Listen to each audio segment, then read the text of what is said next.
केलं सुरू चालू फेसबुकला सुरू झालं सर आपलं शुरुआत लिंक टाकतो. Okay okay.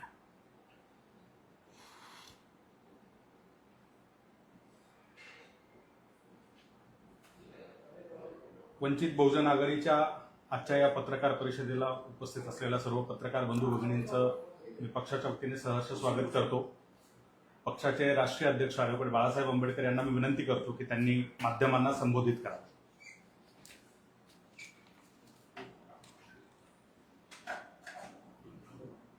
भारत जिस तरह यूएसए से डर रहा है और यूएसए जो कह रहा है अंधाधुंधी तरीके से एग्रीमेंट साइन कर रहा है, उसी तरह से अरुणाचल के बॉर्डर पर तांगसिंग इलाका जो है,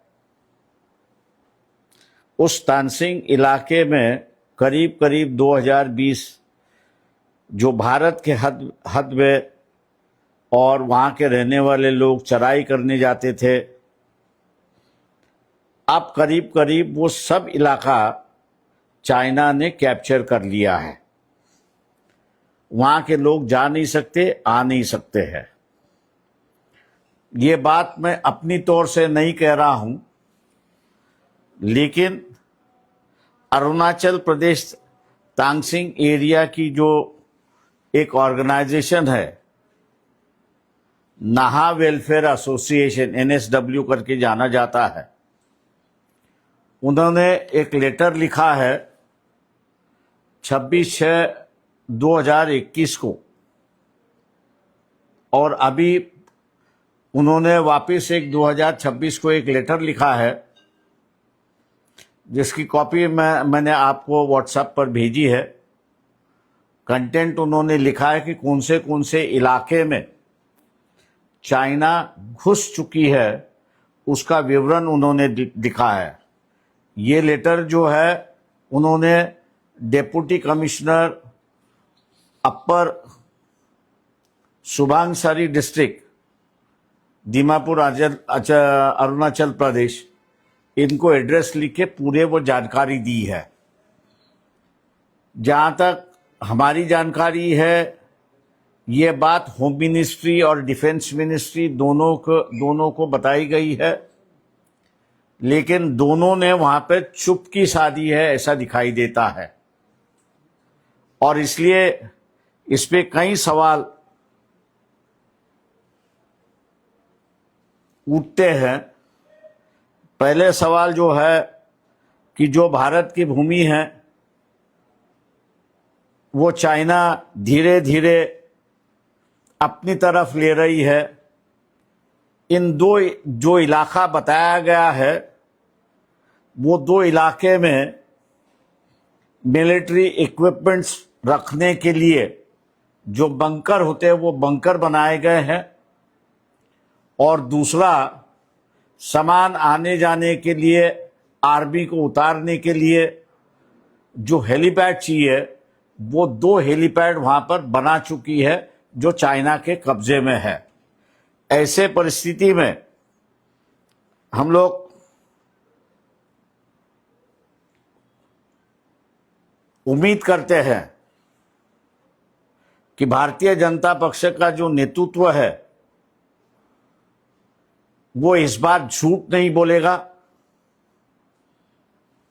और उम्मीद करते हैं कि उस इलाके के जो मंत्री है किरण रिंचू जी, उनके वहां के इलाके के मंत्री है, वो भी झूठ नहीं बोलेंगे, ऐसे उम्मीद हम लोग वहां पर करते हैं.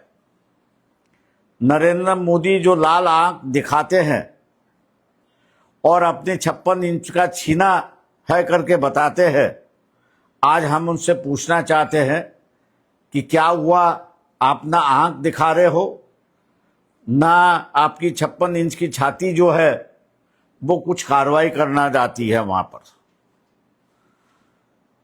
ये बात मैं मानता हूं कि सबसे बड़ी बात है, भारतीय जनता पार्टी और आरएसएस जो है राष्ट्रवाद की बात करती है, सुरक्षा की बात करती है, लेकिन जब वहां के इलाके के लोगों ने लेटर भेजा, सरकारी अधिकारियों को भेजा और सरकारी अधिकारियों ने डिफेंस और होम मिनिस्ट्री को भेजा, तो उस पर कोई कार्रवाई नहीं, ऐसी एक परिस्थिति है। और इसलिए सरकार से हम सवाल करते हैं, पूछते हैं कि आपकी कार्रवाई कब होगी, ऐसी एक परिस्थिति है। दूसरा अहम सवाल है, राहुल गांधी से है, लीडर ऑफ द ऑपोजिशन है। लोकसभा राज्यसभा का अधिवेशन शुरुआत होगा। इस राज्यसभा और लोकसभा के अधिवेशन में क्या ये जो अरुणाचल की परिस्थिति है, इस अरुणाचल की परिस्थिति को देखते हुए इसको अहम मुद्दा बनाएंगे? जब तक सरकार जवाब नहीं देती तब तक क्या ये भूमिका आप लेंगे कि हम सदन नहीं चलने देंगे?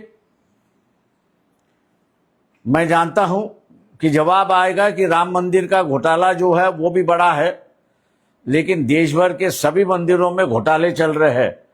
इसलिए किस मुद्दे को तवज्जो देना आज के वक्त में, यह मैं मानता हूं कि डॉक्टर बाबा साहब अम्बेडकर के नाम से हम लोग ने सुनना चाहिए। उन्होंने कहा था कि जब मेरे समाज का सवाल और लोगों का सवाल होगा तो मैं अपने समाज के साथ रहूंगा, लेकिन अगर मेरे समाज का और देश का सवाल आया तो मैं देश के साथ खड़ा हूंगा। ये एक पॉलिसी जो है उसके मुताबिक हम लोग राहुल गांधी से अपेक्षा करते हैं कि दूसरे मुद्दे बगल में रखते हुए इस सदन में ये जो चाइना की घुसखोरी है, 2 हेलीपैड बनाए गए हैं, उनका इलेक्ट्रॉनिक वॉरफेयर का इंस्ट्रूमेंट्स आ चुके हैं, उस पे बंकर बनाए गए हैं, उनकी वहां पर आर्मी आ चुकी है। क्या इसको अहम मुद्दा इस अधिवेशन में बनाएंगे? मैं उम्मीद करता हूं कि कहीं ना कहीं तो भी इस सरकार के सामने हम झुकते नहीं हैं। ये सरकार हमको ब्लैकमेल नहीं कर सकती, हम डटते रहेंगे।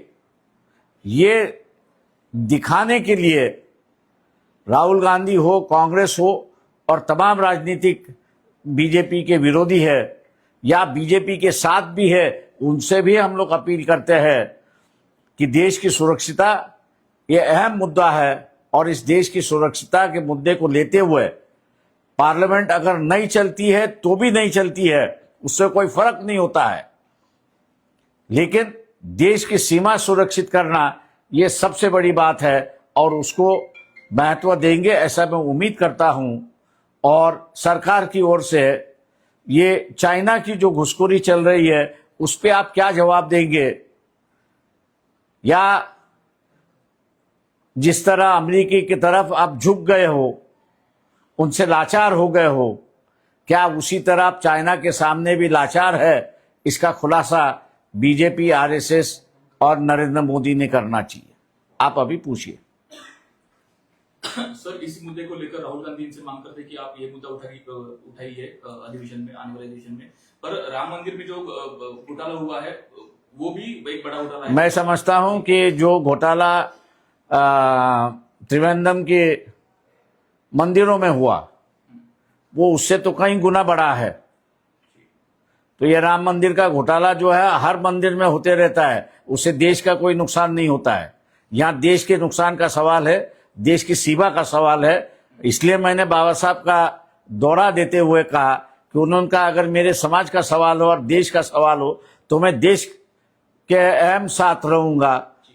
ये उम्मीद करता हूं कि कांग्रेस पार्टी भी देश की सीमा सुरक्षा कर रखने के लिए जो भारतीय जनता पक्ष, आरएसएस और नरेंद्र मोदी से हो नहीं रही है, उस पर लड़ेंगे, डटेंगे और सरकार को मजबूर करेंगे, ये उम्मीद मैं करता हूं।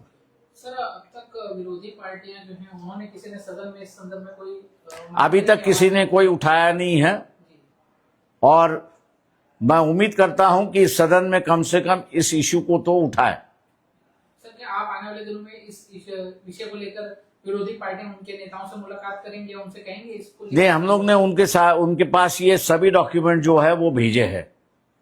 अब उम्मीद करते हैं हम लोग कि भैया इस डॉक्यूमेंट को देखते हुए वो सदन में इस इशू को उठाएंगे। सदन में हमारा प्रतिनिधि कोई नहीं है, इसलिए हम लोग दूसरे से ही अपील कर सकते हैं। सर, आपने कहा कि आपने उनको डॉक्यूमेंट भेजे, लेकिन इसके बावजूद अब तक मुद्दा नहीं उठाया गया। क्या आपको लगता है ऑपोजिशन भी इसको अनदेखा कर रहा है? देखिए, अब पार्लियामेंट के बाद ही इस पर कह सकते हैं कि अनदेखा कर रहे हैं या क्या कर रहे हैं। उसके पहले टिप्पणी करना उचित है, ऐसा मैं नहीं मानता हूं। सर, आपने कहा राम मंदिर के जैसे ही और भी कई मंदिरों में घोटाले हो रहे हैं, क्या बता सकते हैं कि कौन सा ऐसा मंदिर है जहाँ पे हुआ है? अब उज्जैन का मंदिर का आया मामला 3 महीने पहले, तो उसमें मैं नहीं जाना चाहता हूं, लेकिन मैं यही कह रहा हूं कि राम मंदिर का घोटाला और चाइना की घुसखोरी, इसको प्राधान्य किसको देना है, तवज्जो किसको देना है? तो मैं यही कहूंगा कि तवज्जो अगर देना है तो चाइना के घुसखोरी को देना है, उसको रोकना है। सर, देश में इथेनॉल गाड़ियों को लेकर भी एक चर्चा नहीं, वो बाद में, उसमें बाद में करूंगा मैं। इसी मांग को लेकर वंचित बहुजन आघाड़ी के रास्ते पे उतरकर अपनी देखिए, हम लोग जितना अपनी ताकत है और जितना दायरा है उसमें देके हम लोग लोगों को आगाह करने की बात इस पे करेंगे।